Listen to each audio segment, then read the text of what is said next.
the official Can You Be a True Number One on a Championship Winning Team? Let's dive into it. We're going to start off a little spicy. I think Joel Embiid can be a true number one. Now, a lot of people are going to be low on him. He's been injured. He's been disengaged. He is a former MVP. He is a dominant big man when healthy. And obviously, I have to assume health for this. I think he could be a true number one. I think he could be the best player on a championship winning team. I don't think he can carry in the same way Joker can, but even that Nuggets team that won had a lot of good role players. You got Jamal Murray, who's an all-star. You got Michael Porter Jr. You got Aaron Gordon. You had a lot of pieces on that team, so I do believe that Joel Embiid could be a true number one on a championship winning team. Anthony Edwards, I also think he can be a true number one. I don't think that's all that controversial. I think he's legit. He is young. He's 23, maybe 24. He's got to work on his game a little bit, obviously, and be a little bit more of a scorer in big moments. But I think with the right pieces around him, and if everyone's peaking, I think he could definitely get it done. Bam, he's a week 3. I don't even know why this guy's on this list on true number ones. Bam, maybe if he's in the perfect situation, he could be a strong 3. And when I say strong 3, I don't mean small forward. I mean third best player on your team. I just don't see it with him. Damian Lillard, a lot of people, when he got traded to Milwaukee with Giannis, who, not to spoil it, but I do believe he's a true number one, they were like, oh, we got 2 legit scorers. Giannis is a great defender. Dame really stretches and spaces the floor with his three-point shooting. At this point in Dame's career, he's teetering between a low-end 2 and a strong 3. I'm going to have him at a low-end 2 for now.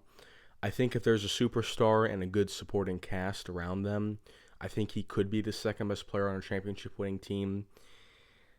But I think the days of him being a number 1 or a number 2, a strong number 2, I think those days are gone. Now, this one's going to surprise a lot of people, especially with how far they just made in the playoffs. I've got Jalen Brunson at a strong 2. A lot of people, they're going to say, no, look at his stats. Look at how clutch he is. Look, I get it. He dominates the ball. He completely, watching the Knicks play, it's just like he goes ISO. It's like the guy you're playing pickup basketball with, and he's good, and he's better than you, but you're like, man, can I get the ball ever? Like, what are we even doing? You got players, you got OG, you got Miles Bridges, you got Cat, Mitchell Robinson, Hart. It's like, what are we supposed to do while you go ISO and ask for a screen? So I think he could be a strong number 2. I think if they were to trade for a Giannis, I think he could definitely win a championship with the Knicks. I think if they were to trade for a KD, maybe a Devin Booker, and that one's getting a little bit arguable because we're going to find out where I have Devin Booker in a minute, but I don't think he's a true number 1, and I don't even think if the stars align, he's a number 1. Look at this.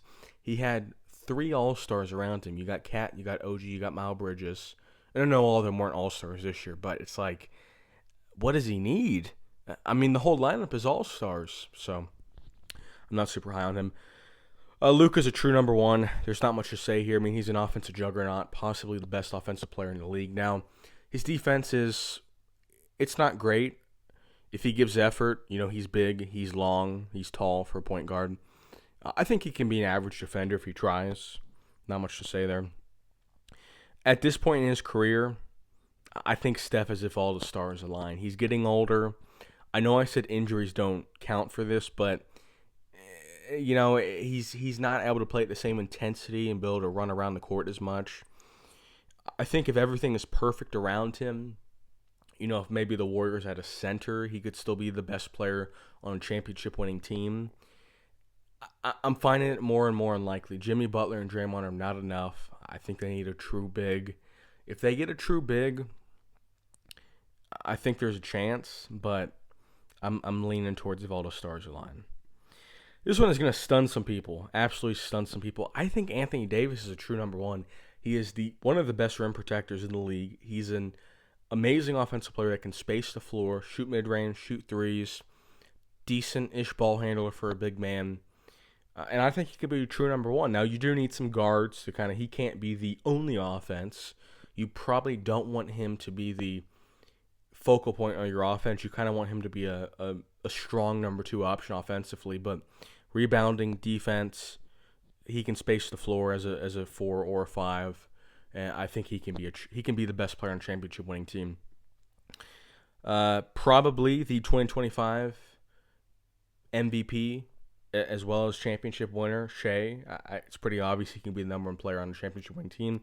He's about to win it. If he doesn't win it and they lose to the Pacers in the finals, he'll win one soon. So there's not much to say there. Got DeMar DeRozan at 2.5 as well. I think same thing with Dame. I think if either of these guys, if you build them perfectly, build around them perfectly with a really good true number one, and you got a good supporting cast, I think they can be that second option offensively, and I think they can make it work, but they're teetering, especially with their age. I think they're teetering on strong number 3 territory. I believe this is Josh Hart, if I'm correct. Yeah, it sure looks like Josh Hart. He's a weak number 3. I mean, we've seen him on the Knicks. He's their 5th option, but I think if you were to have him on a different team, I think he'd be a weak 3 or 4. He's not a role player per se, but I don't think if you've got him as your 3rd option, you're not looking too good. We got LaMelo Ball at a strong 3. He is a playmaker. He's a pretty solid guard for the Charlotte Hornets. Now, I know nobody watches their games because they're never on TV, but I think on a different team, with a big like Embiid or Anthony Davis, I think if you pair LaMelo with a good wing and then Davis or Embiid, I think that's a championship formula. Now, they're not going to win it every year, but I think that's a legit team. Now, the issue with the Hornets is he's expected to be the best player. And if he's the best player, there's no chance you're winning the championship. Now, maybe he develops into being that number 2 option, but for now, I think he's a good number 3 option. Kevin Durant, I think he is a strong 2. Now, he's teetering on the line of he's a 1 if all the stars align with Steph. I think he is better than Brunson at this point in their careers in terms of what they do for an offense, what they do for a defense. It's just like, it's tough to say if all the stars align because we're looking at the Nets. It seemed like he had Kyrie, he had Harden, both in their primes. That should be if all the stars align, you're the best player. Then he goes to the Suns with Devin Booker. And it's just like, I know it's not all his fault, but how many All-Stars can you play with and not even make the playoffs? I mean, it's kind of crazy, but I still do think he's a strong 2 at this point in his career. I think if you pair him up with any of the guys above him, or even maybe Brunson, as I'd mentioned, I think if you throw KD on there and take out Karl Anthony Towns, I think that's a very strong contender, and I think Brunson and or KD would end up being that true 1. It kind of depends on how they develop. We've got Jamal Murray. I'm going to throw him on the 2.5 category. I don't think he's on the level of Brunson or KD. And obviously he's been playing with Joker, and Joker is a true number 1, not to spoil it for anyone. But at this point, with the defensive liability he is, and a good chunk of his scoring is just off of wide open threes because Joker's getting double, triple teamed. And they've also got good shooters in Gordon and Michael Porter Jr. I think on most teams, I think Jamal Murray's kind of that. If he's your 3, 3rd option, 3rd best player, I think you're pretty excited. I think on most teams, and even at this point, the Nuggets, it's like, we probably need a star wing or maybe another star guard. So I think he's a weak 2. Zach LaVine, kind of underrated. Nobody really cares about the Bulls. I think he spaces the floor well. He's very athletic. I really don't have much to say on him. I honestly haven't watched all that many of his games in recent years just because he has not been on very good teams. But I think Zach LaVine, kind of same situation with probably DeMar DeRozan. They can play some defense. They've got some length to them. And scoring-wise, you want him to be the third option. Both those guys, DeRozan and Zach LaVine, if they're your second option scoring, it's probably not a championship team. But yeah, he could be the third option for sure. Jimmy Butler, this one is tough. He's got a lot of name value, especially being in the championship just a couple years ago and being the best player on that team. I think at this point in his career, if he is your number two, I think it's looking bleak. We just saw this with the Warriors, and they were good before Steph got hurt. They were good with him as a number two option. That team was not going to win the championship. With Jimmy Butler as the number two option, at this point in his career, on the Warriors, Steph and Jimmy, they need another guy. Most likely a big, not to the caliber of Anthony Davis. I'm not saying they need that, but they need another bigger than Draymond. Draymond can still play for them, but they need someone else of that echelon. And if Jimmy's your third option, I think you can win a championship with him there. Jason Tatum, I'm putting him in if all the stars align, he can be a number one. Now, it's tricky because they just did win the championship, and he was the quote-unquote number one. Jaylen Brown is in two of them, so we're getting ready to get to him. It is odd because Jaylen Brown was the best player in the finals. Jaylen Brown throughout the regular season seems to be on the same level, maybe just a little bit below. I think Tatum, with his lack of aggressiveness and the whole team just settling for threes, I think on most teams, I think he's kind of, the perfect two, the best two out there, because he's not going to be super ball dominant and he's a decent defender. I honestly, I don't think he could be a true number one. Can he, without Jaylen Brown, lead a Drew Holiday, a Derek White, a Porzingis, and Al Horford? That's a normal team. The team they won a championship with was, it was crazy. It didn't even look like a real team. So I think he's a one if all the stars align. Devin Booker, I think he's a strong two. You had him and KD on the same team together last year. It didn't work out. You might be getting Devin Booker on a different team. Maybe him or KD will probably be on a different team, most likely. It's tough to say at this point. It's tough to put him in one if all the stars align because we haven't seen him be a legit contender. They had that series, him and Chris Paul, that series with Luka where they lost in Game 7, that blowout victory with all the memes. He's not young, I think about Devin Booker and I think he's 24, 25. He's almost 30. How many chances is he going to get with the Suns? I don't know. I think if you've got a better player around him, I think maybe, possibly, but I don't think he can be a true number one and win a championship. We've got Jaylen Brown. I'm actually going to put him alongside Jason Tatum and one if all the stars align. I don't think so. Tatum's out for this entire season. I don't know why the ad keeps coming up. Jason Tatum's out for the whole season. So we're going to find out if Jaylen Brown is a true number one or if he's a one if all the stars align. Because both of those guys, Tatum and Brown, you could argue who was number one when they won the championship. But that's still a if all the stars align situation. That's not that team last year wasn't normal. Now, if Jaylen Brown, if the Celtics are number one in the East, if they make a deep, oh my gosh, that ad is killing me. If they make a deep playoff run with Jaylen Brown, and you probably have Porzingis, I think Al Horford's retiring, but a normal-ish team, if he can lead them to that kind of run, then it's like, okay, he's a true number one. But as of right now, it's not looking likely. Paul George, we're going to put him in this strong three category. He was injured / kind of just didn't really want to play last year with the Sixers. I obviously have his teammate as a true. That ad is going to make my mind explode. We've got his teammate Joel Embiid at a true number one. We've got Maxey, who I do not see on this list down below, but Maxey's also kind of in that strong three category. You got Jared McCain as well. So I think this Sixers team, if healthy, if Maxey can develop a little bit more, if Paul George can stay healthy and actually wants to play, if Jared McCain wants to play, I think this Sixers team, as constructed, could win a championship. That's what I have him at right now. I think he's a strong three. Paul George is. He's athletic. He's a long, rangy, small forward. And yeah, I mean, he's past his prime, obviously, but I still think he's pretty legit.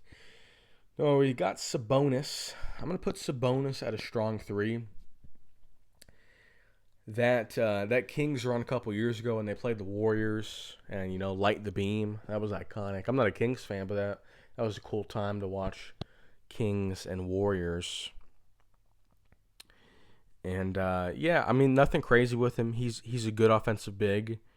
He, you know, you obviously don't want him as your number one, duh. But even when it was him and De'Aaron Fox, it wasn't quite enough. Fox was a number two, Sabonis is a number three.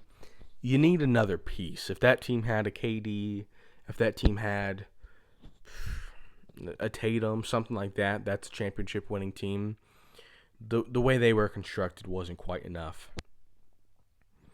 I don't know why Josh Giddey is on this list. I mean, I know he had a decent year this year, but at this point, I mean, it's Josh Giddey's not. He really shouldn't even be at a week three. Fred VanVleet. I think he's a strong three. We saw with the Rockets, he was a very good piece with Thompson, Green. You had Şengün. A lot of, I would say, good starters. You didn't have an all-star. You didn't have a true number one. I don't even really think you had a strong number two. I think on a different team, I think Fred kind of needs to be that third option. If the point guard goes to the bench or if the main ball handler goes to the bench, Fred can come in and, buy some time, be a formidable offensive force. I don't think he's great, but I think he is a pretty solid player, depending on the situation. D'Angelo Russell, I do not know why he's on this list. I mean, him and Josh Giddey, I don't even really know if I'd have him at a 3. Same thing with Josh Hart. Instead of week 3, this should be more like average 4. That's probably more this category. Rudy, we've got Rudy. I'm going to put him at 2.5. We have seen with the Timberwolves, back-to-back seasons, they made it to the Western Conference. This ad has come up probably 12 times now. The Western Conference Finals, back-to-back years, they were outmatched, both of them. But obviously, if you're making it there, you're close to being a championship-winning team. I think Ant is a true number 1. I think Rudy is kind of the issue if you have him as your number 2. And that is the problem Timberwolves run into. Do you get rid of Rudy? Do you trade him? They got rid of Cat because you can't have Cat and Rudy on the floor at the same time, or it's tough with spacing. They don't really have another superstar, so Rudy's forced to be the second best player. I don't think he's that caliber. Now, he's a defensive force, but you can't really rely on him for anything offensively, and he's a bit of a defensive liability if you kind of can get him in space. So I think Rudy would be an excellent 3 if the Timberwolves are able to trade for, Giannis, unrealistic, KD, a little bit more realistic, a Devin Booker. I don't know how the money works. I'm not trying to project trades, but a Devin Booker, that's the kind of guy that, Rudy's now the 3. You've got 2 scoring guards. Both of them can play some defense. I think that works out there. Draymond Green, I have him at a strong 3 alongside his teammate Jimmy Butler. I think the issue is both of these guys, they're fine together. I don't think strategically there's an issue at all, but when you're asking one of them to be the 2, and really it's Jimmy because Draymond's more of a defensive force and facilitator on offense, so you're really asking Jimmy to take on the load. You're asking Draymond, who's undersized and getting old, to take on that heavy load on defense. Both of the guys, if they're your second best player, they're kind of pulling a little too tight. Same thing with Steph. Asking Steph to be the true number 1 and to carry a bunch of average players, it's a big ask. If they were to get one more player who's a 2.5 or a strong 2, I think that's a championship formula. But at the current moment, I do not think so. All the stars align. I've got Cade Cunningham. Look, young team.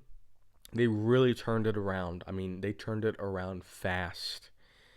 That team was terrible. They were like, 2-40, it feels like, at some point in 2023. All of a sudden, they make the playoffs. They take the Knicks, who almost made the finals, to 6 games.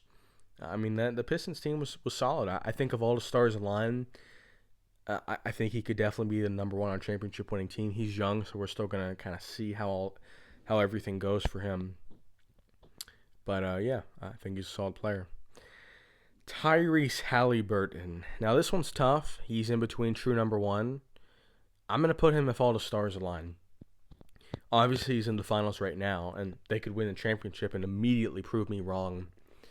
The issue for me, and I know they've got Siakam, and Siakam's solid. He's probably a strong number 2. We're going to find out when I get to him. The issue for me is I don't quite think this team has enough. I think he's a good player. I don't think he's a great player. And when I say true number one, what I mean by that is if Miles Turner, or it's going to be tough to win a championship if your second best player gets hurt, so Siakam. But if Turner gets injured, or someone else, probably Turner is a good example. If your third best player gets injured, can Halliburton kind of take over that load and just be like, I am the true number one. I'm going to go head-to-head with Shea, and I'm going to prove that I'm better. I don't think he's quite that player. I think the Pacers need everything to go right for them to have a legit chance to beat the Thunder, and just in general, in future years. I think Halliburton's kind of that. He's close. I think out of all the guys in one, if all the stars align, the true number one, I think he's the closest guy. Michael Porter Jr., I think he's a weak 3. He's a good 3-point shooter, but he's not doing anything special for you. I mean, you got Aaron Gordon, you got Jamal Murray. He's honestly a weak 4 if you really think about it. I think this is Julius Randle. I sure hope. Yeah, it looks like Julius Randle. Yeah, I think so. Julius Randle, I think he's a strong 3. Him and Rudy, it's kind of tough because I like I've already said, I don't think Rudy's all that good. I think he's a little bit overrated. He's got a massive contract. They traded a lot for him to get him. I think Julius Randle's a strong 3, though. I think this team currently constructed, it's close. It's definitely close, and I wouldn't be surprised if they were to run it back and to win it all. But I think they kind of need one more piece. They need to trade Rudy for someone in strong 2, or they need to upgrade from Randle and get into that 2.5 and have 2 of those guys. I think that's what you need for a championship. We got James Harden. I think he's a weak 3. A lot of people are talking about Clippers being legit in playoffs. I was like, really, the Clippers? Who do they got over there? You got Kawhi, who's legit, who we're going to get to. But it's like, James Harden at this point, I think he's a weak 3. I mean, if he's your third best player, maybe you can win a championship. Maybe. I find it unlikely, though. I mean, Harden, if he's going to be your primary ball handler or your secondary ball handler, I don't like it. I like Harden as more of almost a 6th man, not necessarily because I think he's a starting caliber guy, but I like him more of you've got 2 good guards, or maybe you've got a good guard and a defensive guard, and Harden can come in if you need a big offensive spurt or just to spell the better guard. I think that works out. I don't think him being your primary ball handling guard, I don't think it's going to work out. We got Al Horford. I'm pretty sure he's retiring, and I don't even really view him as a 3 or 4 anyways. Brandon Ingram, I've got him at week 3. I mean, maybe, but yeah, I'm not really feeling that. We got Holiday. I don't think he's all that. I don't think he could be a top 3 player for you. Donovan Mitchell. Now, this one is interesting. The Cavaliers, I mean, it was looking likely they might end up winning the championship this year when the Celtics were down early, but then they ended up losing to the Pacers, who are now representing the East. I think Donovan Mitchell is in a Fall of the Stars line category. I think this Cavs team, if they stay healthy and maybe, make a few tweaks, nothing crazy, but I do believe Donovan Mitchell can be a NBA champion as the best player on his team. It's close, but I think he can do it. I think he's a clutch player, and I think he's a great scorer as well. Kyrie Irving, he's a classic 2.5. Absolutely classic. I mean, if I could define 2.5, it'd be Kyrie Irving. If he's your second best player, you're not going to have enough. Example, Luka, who's a true number one, no one argues that. Kyrie was your two. It wasn't enough. Kyrie with Anthony Davis, people are still looking at that, and they're like, and most people don't view Anthony Davis as high as I view him, but even me, I'm just like, is that enough? Now, if they get Cooper Flag, or if they trade for Giannis, then Kyrie. Kyrie is your three. Okay, now we're cooking. Kyrie is your two at this point in his career. Everything's got to be perfect around him. We got Chet Holmgren. A lot of people are sleeping on him. Every time I turn on the Thunder, he's making big plays. He is. I mean, he's skinny, obviously. He's never going to be a true big man. He's a big man, obviously. He's good, but he's never that scary, physically intimidating. You got to send three people, foul him hard. Chet, he'll never be a number one, but he is going to be an excellent two. Thunder are probably going to win the finals this year. He's the second best player on the team. And if he can gain some weight, I mean, maybe the Thunder can have two number ones. We've got DeJounte Murray. I've got him at strong 3. I think strong 3 is fair for him. Maybe I'm even being too nice. Maybe he is more of a weak 3. But I think Murray, he's a good defender. He's a solid player. If you've got him at one of your guard positions, you probably don't want him to be your best guard. But if he's your 2 guard, I wouldn't worry too much about it. Ja Morant, a lot of people are sleeping on him because of all the issues with the guns and the suspensions and the injuries. And the West is getting pretty tough, obviously. You remember the iconic, I'm comfortable. What did he say? He didn't say I'm comfortable. He said, I'm fine in the West. So, it doesn't look like he's fine in the West. But regardless, I think he's a strong number 2. I think they got Jaren Jackson Jr. over there. I also would probably I don't see him on in these pictures. I don't see Jaren Jackson Jr., but I'd probably put him also at a strong 2. Yeah, I put him at a strong 2 as well. I don't think Ja himself, he's a bit undersized. I know he does a lot of verticality, and he can shoot the 3 ball pretty well, but I can't see Ja being the best player on a championship winning team. I really can't. I mean, if you guys disagree, I wouldn't hate on it. Same thing with Brunson, or actually anyone in strong 2. Chet, I don't think anyone will disagree with me, but if any of you guys think these guys in strong 2 can win the championship as the best player on that team, it's just, I find it unlikely. I'll say that. We got LeBron James next. He's the quintessential strong 2 at this point in his career.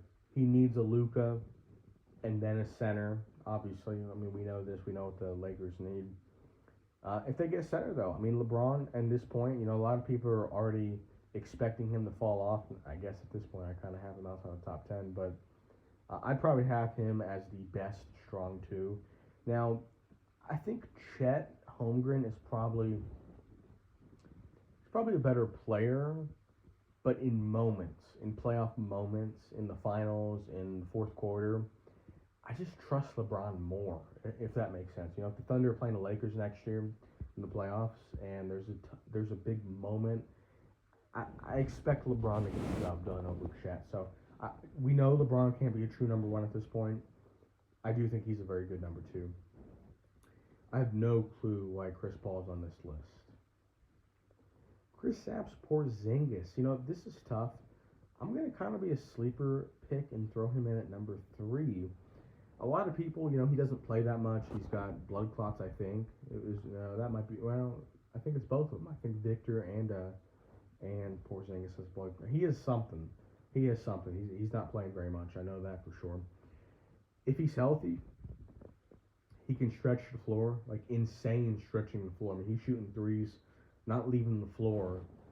I mean, he shoots them like free throws, and he can really stretch. I mean, it's crazy watching the Celtics game. I think he gets overshadowed with all those good Celtic players. and their style where they really don't like to go into the paint. He's not posting anybody up. I do think he can be a strong three though. If you're a team that's got like a Rudy, I think I could be the GM for the Timberwolves. If you throw Porzingis, that would be actually kind of crazy. You'd have a lot of size. I mean, Porzingis at the four. He can space the floor, obviously. He can shoot the three, get into pick and roll action with Ant. He's athletic. On defense, I mean, that's a lot of length. You can also interchange them so they don't have to play a bunch of minutes. You can rest them for the playoffs. I think Porzingis would be kind of the. You have to trade him for Randall, I guess. I don't know how the money would work on that, honestly. But I like Porzingis. I like Porzingis a lot. I do think he's a bit underrated. Next guy on the list, we've got the Joker. I mean, it's pretty obvious he's a true number one. He's already done it. I don't really have much to say on him. I mean, if you don't think he's a true number one, I don't know what is. AR-15, I think he's a weak three. We saw him this year. I mean, it's like we had Luka, who everyone agrees is a true number one. We had LeBron, who most people will agree with me is a strong two. And then we had Austin Reeves, and it's like, what do you get? Why can't you get the job done? I mean, it's just like he was underwhelming. It just wasn't enough. I think he's a weak three. He's a four.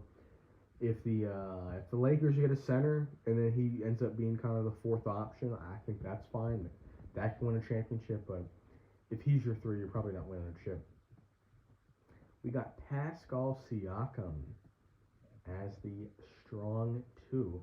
I think he's underrated. He doesn't do anything crazy well, but he seems to just be above average everywhere. Above average size, above average shooting, above average defense. He's just like that. It's hard to explain. I really don't know what to say about him. He's just good everywhere. He's just good everywhere. He's a pretty good match for Halliburton as the second option. They got Miles Turner as well. Pacers really did a good job constructing that team. I'll say that. And we've got Wiggins, who is now the Heat's best player. I believe that is Wiggins. This guy that I just moved to the end. On the Warriors, he was definitely a weak three, just with the play style. It didn't really work out that well. I think on the Heat, or just on any team in general, I think he could be a good number three. I think his defense, 3 and D, I think he can play okay. Now we've got Thompson. Which Thompson is this? I'm trying to think. I don't know. I actually don't know, but I'm not a fan of either of them. The Houston Rockets, Thomas. I watched these playoff series with him, and it's just like, what is this? It's like he's afraid of the ball. Same thing with Jalen Green. Why are these guys afraid of the ball? It's like they don't even want to score. They don't want to be part of the offense. They're athletic. I think that's the Pistons jersey actually. So I'm gonna take him away. I really don't know enough about that one specifically, but I think that's the Pistons jersey. So, anyways, though, I would have the Rockets Thompson. I think that's Asar. I believe that's Asar. Amon is on the. Honestly, I don't know. I really don't know. Got Karl Anthony Towns. I think he is a 2.5. Him, OG, and Bridges. I'd probably have OG at a strong 3, but those guys are all 2.5s. You're watching them play, and Cat's the best out of those 3, no doubt about it, but I still don't really feel like Cat is a strong 2. Maybe that's a hot take. He's a big that doesn't really post up. He's not a great defender. If he's playing the 5, you're not out rebounding the other team. I mean, he'd be an excellent 3. I'll say that. He's an excellent 3, but on this Knicks team, you've got a fraud in Brunson. He's not a true 1.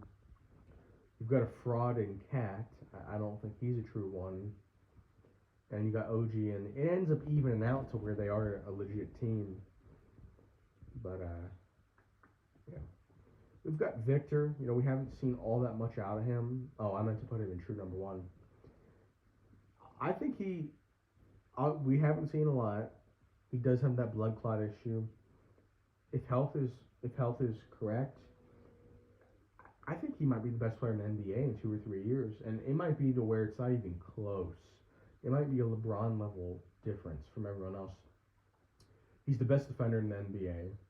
Not really a question about that. He's an elite rebounder. He can be your probably can't be your go to ball handler, but he can be your number two ball handler. He can catch lobs. I mean, what can he do? He can shoot threes. I mean, this guy, he's a true number one. He really is. Now he's young, and his health's gonna be a concern because he's so big. But yeah, he's the man. Russell Westbrook, we've got him in week 3. He's really more of a week 4, honestly. Westbrook's the kind of guy that if he's coming off the bench, like with the Thunder, you're happy about it. When the Thunder were having to start him because Michael Porter Jr. was injured, it's like, really, are we starting Russell Westbrook in the year 2025? Yeah, I'm not a fan of it, honestly. Derek White, I'm gonna have him at strong 3. I think when they had that death lineup of Tatum, Holiday, Brown, White, I'm blanking, Porzingis, out, whoever. I mean, they could throw any lineup out there. It was crazy good. Now, I know Derek White is probably going to be asked to be the number 2 next year. It's most likely going to be White, Brown. I think Porzingis is gone because of cap reasons. Tatum's obviously injured. I don't think White can be a number 2. I think if he's a number 2, I think this team's looking rough. I think if he's the 3, I think he can definitely be a formidable third best player on your team. We got Giannis. Giannis is a true number 1, no doubt about it. Got some shooting limitations, obviously, but I mean, there's not much to say about Giannis. I think he's one of these guys. Zion Williamson. A lot of people probably think this is too high. I think he can be a teetering second best player on a championship team. I think it's close. I think it's close. You know, if he's the third best player, I think we're pretty happy about that. But yeah, I think he's getting a bit underrated at this point. I mean, he's supremely athletic. He's a short big, kind of like Draymond, but not in the same way. And I think at this point in his career, I think if Zion went to, let's say, I'm trying to think about a good fit for him. Let's say he went to the Rockets. Let's say the Rockets did some overhauling and they got rid of Fred, they got rid of Jalen Williams, they got rid of let's say the Rockets went all out and they get rid of everybody. They get rid of Şengün, they get rid of Fred Van, they get rid of Jalen Green, and they got Zion and KD. Or Zion and Booker probably make more sense together. They get Zion and Booker. And it's like, yeah, it kind of makes a little bit of sense, maybe. You got shooter, Zion, he's an explosive big. I think there are some teams where Zion could be the second best player. Got Trae Young at 2.5. Now, this is tricky because you could argue he's a strong 2, but you could also argue he's a weak 3. Now, let me explain. He dominates the ball. He leads the league in assists and turnovers every year and is always up there for points. Partially because the Hawks haven't been very good and he's been taking a lot of shots. Shoots like, 32% from 3. I mean, he's not a very efficient player. On a team with a strong big man, or even maybe a wing, maybe a wing, but a strong big man where he's getting more open looks and he's distributing and, the paint kind of gets clogged. Maybe on the Nuggets, I think he's probably a better version of Jamal Murray. Yeah. I think that's a good way to phrase it. But the thing is, Jamal Murray, if he was on a different team, I think he would fit in as their kind of 2/3. The second best player maybe, but probably really the third best player on a championship winning team. I don't think Trae Young can kind of be that mostly shooter, ball handler in tough situations. And that at that point he would become a weak 3 because he would really hurt the flow of the team. Kind of like a James Harden, honestly, but he's better than James Harden for sure. I just think that he's an odd fit. He's the kind of guy that brings up, he makes bad teams floor high, like 35 wins. If he's on a bad team, he'll get you to 35 wins, but he can't really be a great player on a winning team just because of his play style. Now we've got our last couple guys. Bradley Beal, he's a weak 3. De'Aaron Fox, I think he is a strong 3. Him and not Giannis, maybe Giannis. Wemby, him and Wemby, they need that strong 2, 2.5. That's kind of what they're hunting for. And maybe they can get Giannis, which 2 true ones and a strong 3, that's a championship winning team. De'Aaron Fox is excellent though. I mean, I think he's a strong 3. You could argue he's a bad 2 on a championship winning team, but Wemby's, with his, somewhat offensive limitations to a degree, you probably need a strong 2 alongside him. Next guy we've got is Alonzo Ball. I think he's pretty similar to his brother LaMelo. I think both of them, probably don't want them as your best ball handler, but if they're the second best ball handler, if they're the best player on the team, I think you can be fine. I think that's a recipe for a championship winning team. We got Paolo Banchero. I'm honestly super disappointed in him. I've watched a few of their games, and it's just like, what is this? I mean, he's a huge guard. He plays. He kind of plays big, but also not big, if that makes sense. It's hard to explain. If you guys haven't watched a couple of Magic games, it just looks anemic. It kind of gives me Rocket vibes, because the Rockets' whole team, it looks like they're allergic to scoring and flow. The Pacers have flow. They don't have that superstar. They have flow. Everything looks like it's, even when they're not scoring, it's just like they're getting good looks, they're getting movement. Paolo Banchero does not have flow. I don't know what this guy is. Like, I don't know why people think he's that. He's not terrible. He's a decent defender. He's a decent ball handler, but he's one of the worst guys in strong 3. And got DeAndre.